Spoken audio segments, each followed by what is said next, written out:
We've been developing more than 8 tools. Actually, there are 10 tools. You guys have the only automated launchpad in any ecosystem. We signed a collaboration agreement with Telefónica.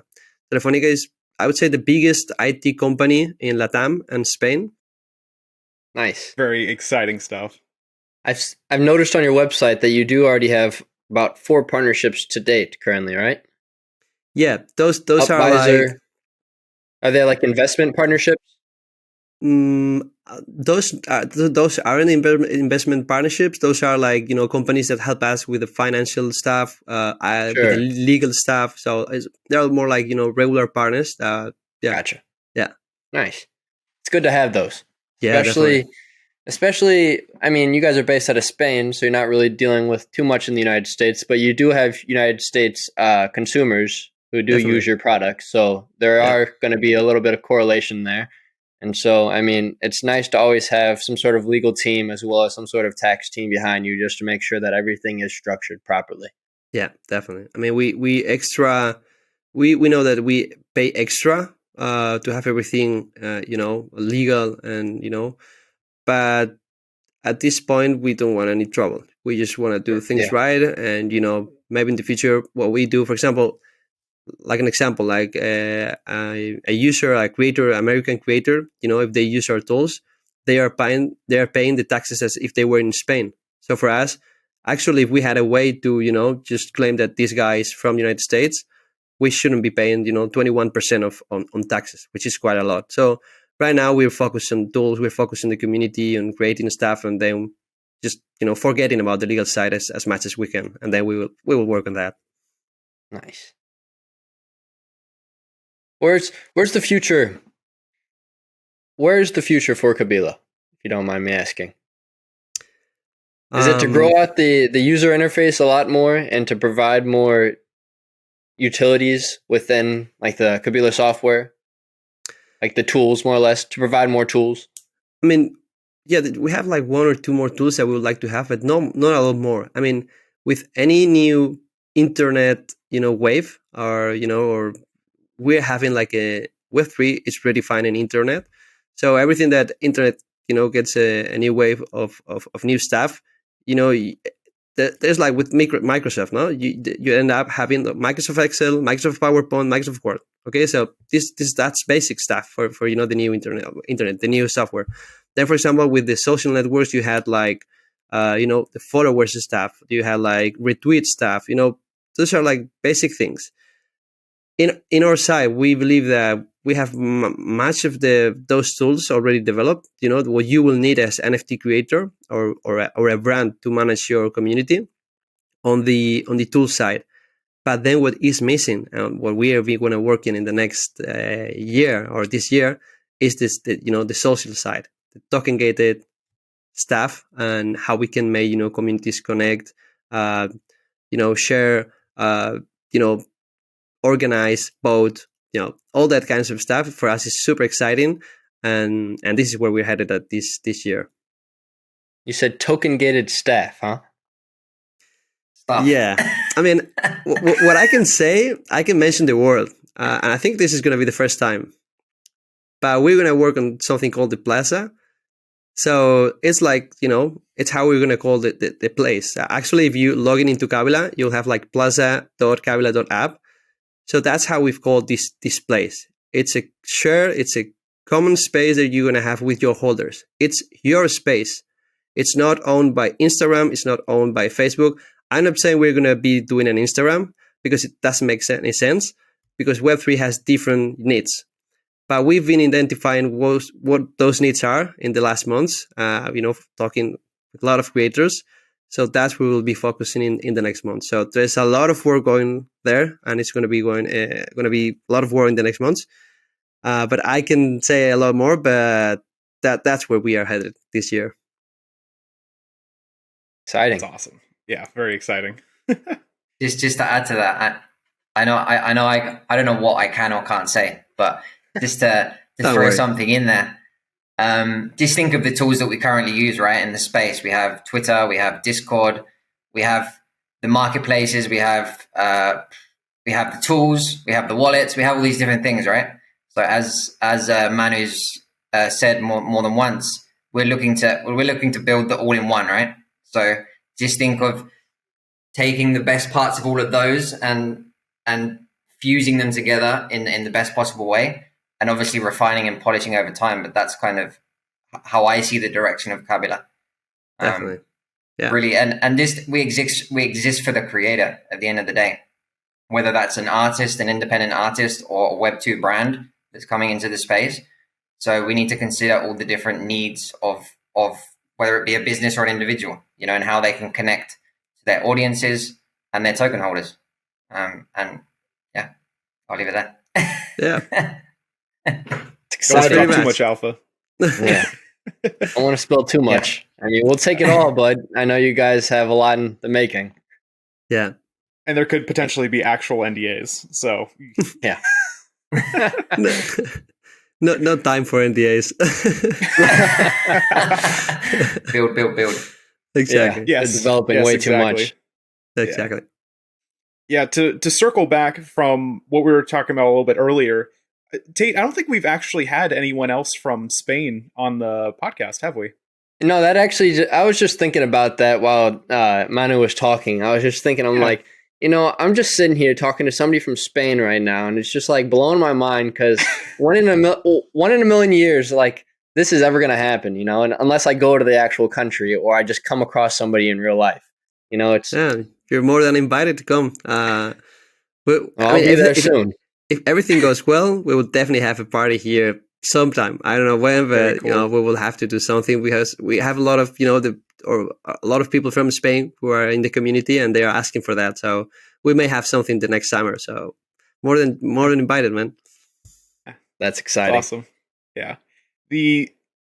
My main question derived from that was, what is the crypto legislation like in Spain? I know that the EU has actually been pretty open about crypto, so it's nice to see. But Spain specifically, what's like the general sentiment, do you think, from the government there? So it's been very interesting because at the beginning they were like opposing to everything related to crypto, like I think in many places. But then they saw like, whoa, we can track a lot of stuff.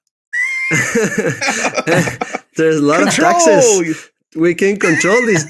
I mean, this is magic. We should be supporting this stuff. And now I think it has changed completely. So there's regulation going on. We believe that's needed. I mean, we're pro regulation. Of course, at the end of the day, the freedom that you have, the everything has to have under the common sense. And democracies, we trust democracies that they'll be doing their job as they should. But regulation is good, and in Europe there is coming the MiCA law, which is the regulation that we it's I think it's leading. Normally in Europe we are late always. We are speaking and talking, and you Americans are faster in taking action. But I think in the MiCA law we're taking the lead, and I think the United States are looking towards what's happening because it's just. I don't know if it's done or finished, but it's coming. It's coming soon. So this will have a lot of stuff, that we were expecting. Like, okay, how are we regulating NFTs as utilities, as securities? How we, all the stuff.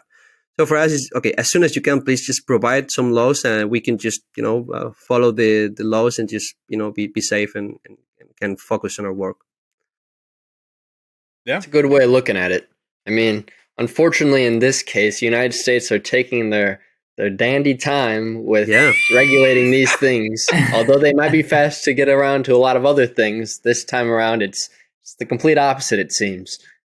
Yeah, nothing happens and then everything happens at the same time. Yeah. Like one big ball of fire just being built up and then it explodes at the end. Oh, like the SEC. Yeah, anyway.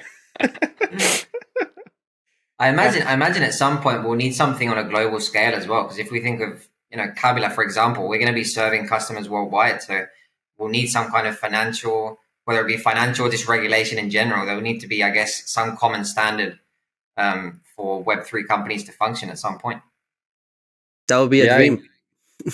Yeah, Yeah, that would be makes a it- dream, and hopefully a dream come true. Yeah.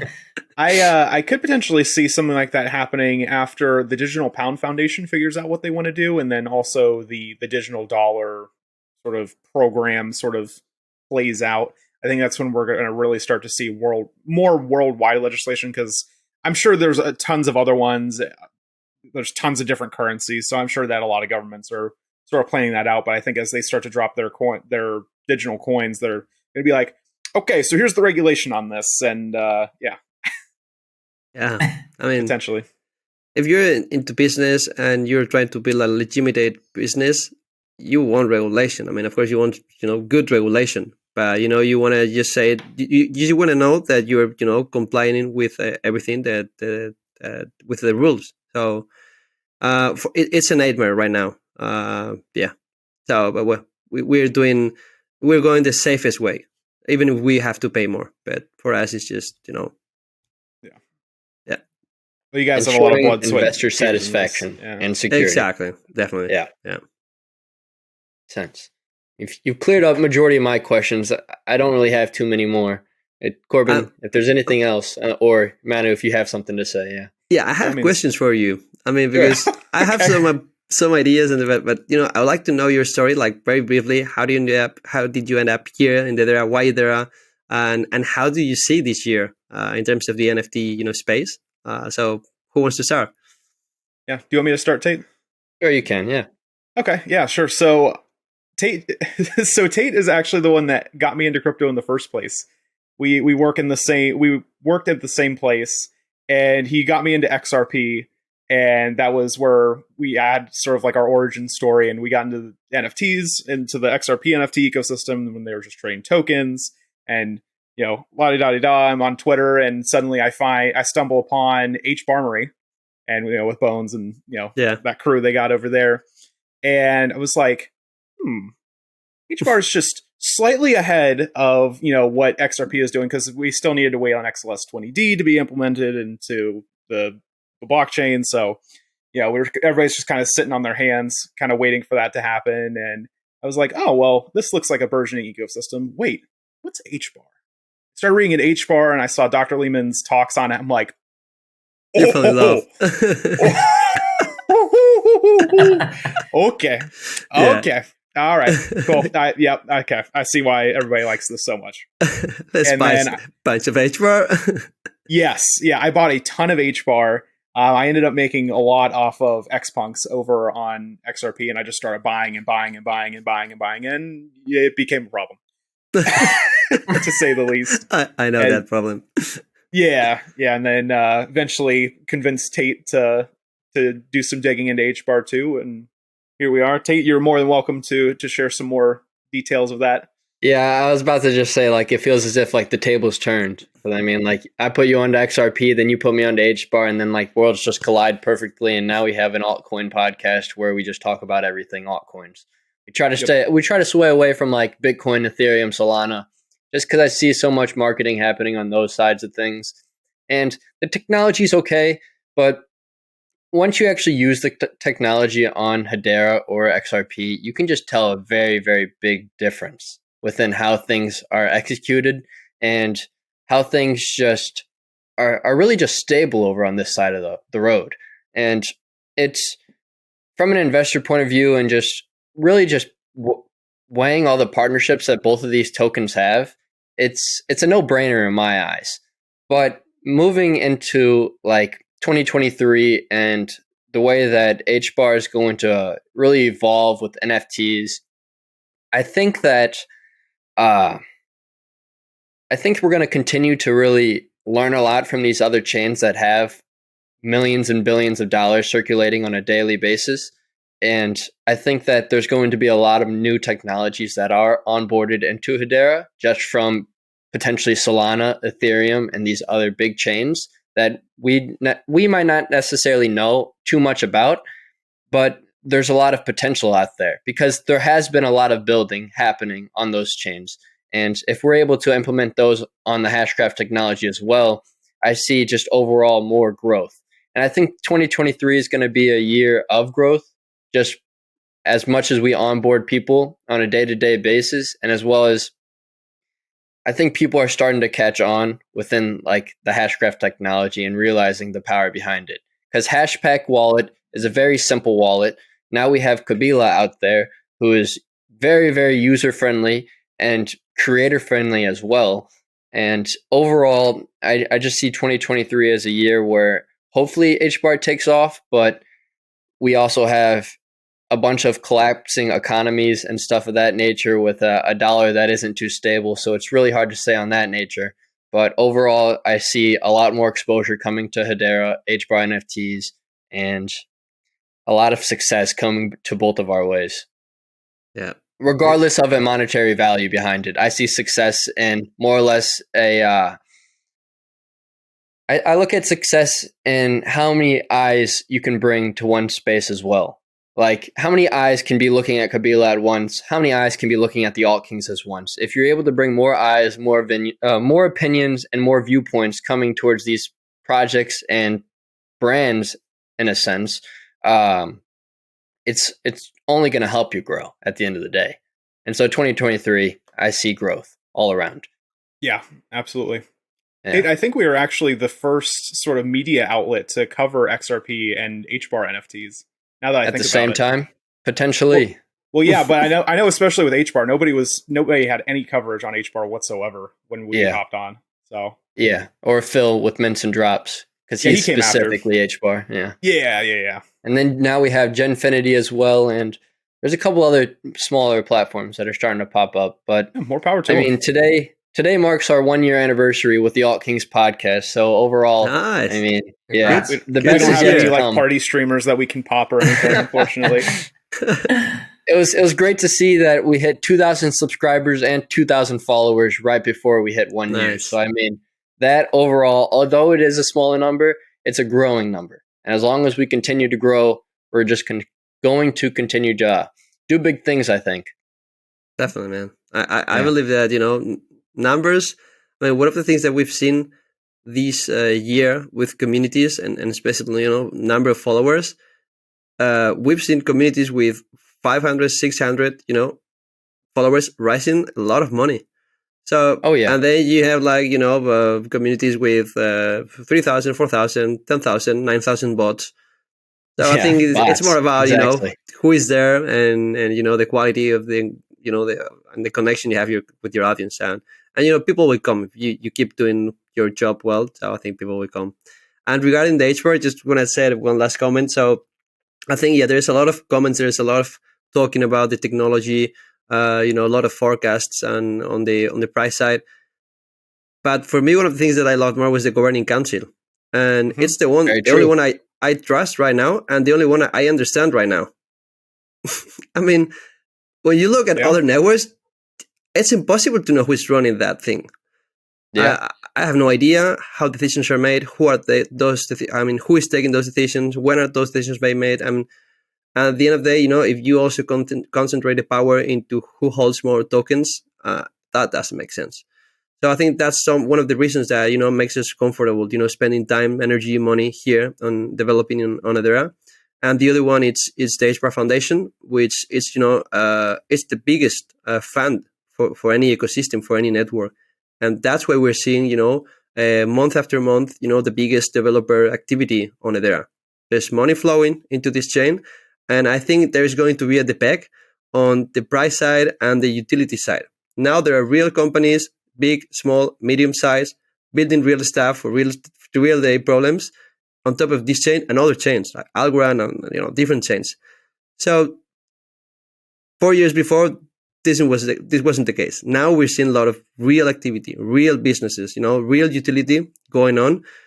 I don't know when, but this is gonna blow up. I mean, this is the new internet. This is the new layer of internet. At least we both see it.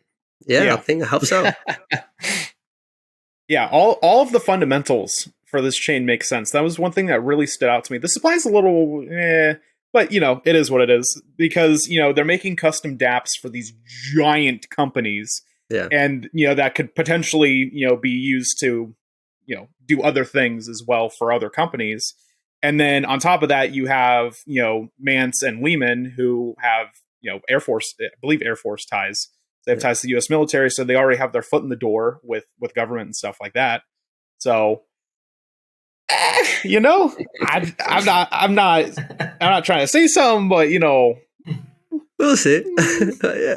And then the TPS is just disgustingly good. Like it's the people that are struggling in Solana. I feel like a lot of them, if they gave HBAR the time of day for like 5 seconds and just saw that, oh, hey, you don't have to wait for the TPS to pick up to actually do a transaction, and it's just going to always handle it no matter what. What was it, like 1,500 transactions in 0.6 milliseconds?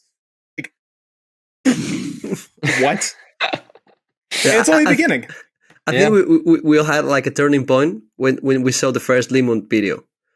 And I think the first time we never understand exactly what he was, trying to do. But then you see another video and another video, and everything starts to make sense. And suddenly you say like, oh, yeah. So you start buying a lot of HBAR, and it becomes a problem, as you were saying. Yes. We need like a HBAR anonymous meeting. Exactly. Well, Tate, I don't have any other further questions. Do you have anything? You've cleared it up for me, Manu and Jack. We appreciate both of your guys' time. Kabila will be very successful in 2023. That is my opinion, and I wish you all the best. Thank you for coming on the podcast, and if there's anything else you'd love to say, now's the time. Nothing else. I think I've talked enough from my side. Just happy birthday on 1 year, and I deserve you the best this year. And I hope that next year we're celebrating the second birthday for your channel, man. We got to come back this time next year as well. Yep. Exactly. Yeah, congrats as well, and thanks for having us. It's been a pleasure. Likewise, yes. Absolutely. Well, ladies and gentlemen, with that being said, this has been the Alt Kings podcast, and we will see you all next episode. Peace. Let's go. Nice.